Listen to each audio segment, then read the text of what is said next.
कभी कभी लगता है कि सच किसी एक दिन नहीं मरता, बल्कि धीरे धीरे स्टेटमेंट्स, क्लैरिफिकेशंस और प्रेस ब्रीफिंग्स के बीच दम तोड़ देता है। आपको आना पड़ेगा, माताओं बहनों को इसी तरह से बाहर निकलना पड़ेगा,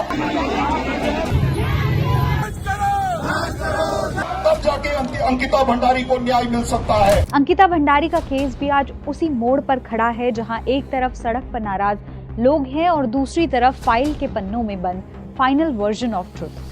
जनवरी 4, 2026 को देहरादून के परेड ग्राउंड से निकला प्रोटेस्ट सिर्फ एक मार्च नहीं था, बल्कि उस बेचैनी का इजहार था जो उत्तराखंड के लोग पिछले कई सालों से महसूस कर रहे हैं।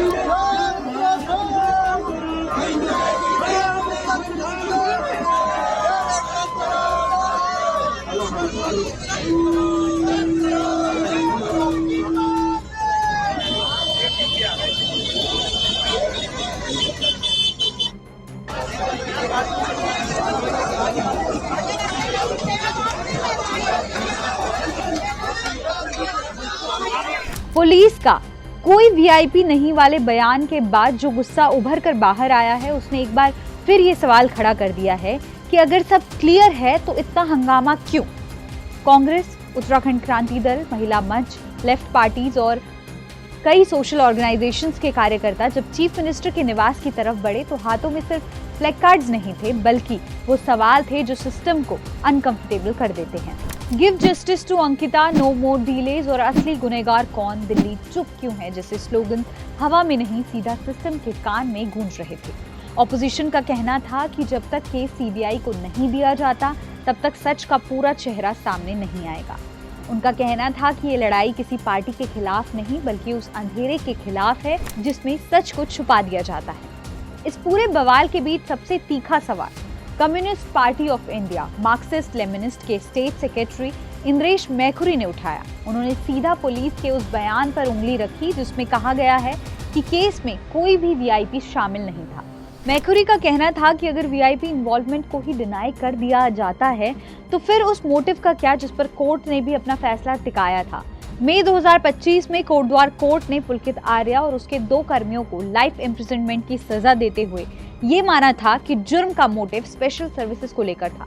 अब जब पुलिस कह रही है कि वीआईपी था ही नहीं, तो सवाल ये है कि फिर वो स्पेशल सर्विसेज किसके लिए थी?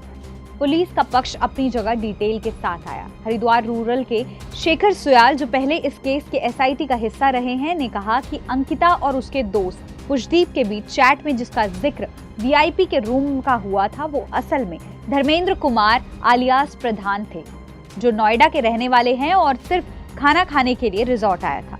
पुलिस के मुताबिक पुष्पदीप के बयान कई बार रिकॉर्ड किए गए, मैजिस्ट्रियल स्टेटमेंट भी हुआ, रिजॉर्ट स्टाफ ने भी इस बात की पुष्टि की और जांच में भी ये सामने आया कि वो व्यक्ति सिर्फ 2-3 घंटे के लिए ही रिजॉर्ट में था।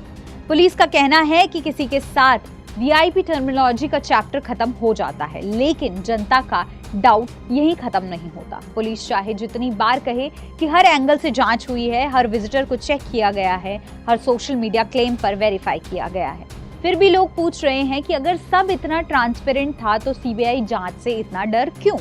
हाई कोर्ट का हवाला दिया जाता है कि एसआईटी ने किसी इन्फ्लुएंशियल को बचाने की कोशिश नहीं की, पर ग्राउंड पर खड़े माँ बाप के लिए ये लाइन एक लीगल पैराग्राफ से ज्यादा कुछ नहीं लगती। उनके लिए सच अभी भी अधूरा है। इस बीच पॉलिटिक्स में एक नया मोड़ तब आया जब एक्ट्रेस उर्मिला सनावर ने सोशल मीडिया पर वीडियोस और ऑडियो रिकॉर्डिंग्स रिलीज की। उनका दावा है कि अंकिता केस का वीआईपी एक बीजेपी लीडर है जिसका नाम गट्टू बताया जा रहा है। जैसे ही ये नाम सामने आया, राज्य की राजनीति में एक और भूचाल आ गया। कोई इसे सच कह रहा है, कोई इसे अफवाह और कोई इसे सिर्फ अटेंशन सीकिंग बता रहा है। पर सच ये है कि वीडियोस ने लोगों के दिमाग में दोबारा वही पुराना सवाल जिंदा कर दिया। क्या कहानी अभी भी पूरी नहीं बताई जा रही?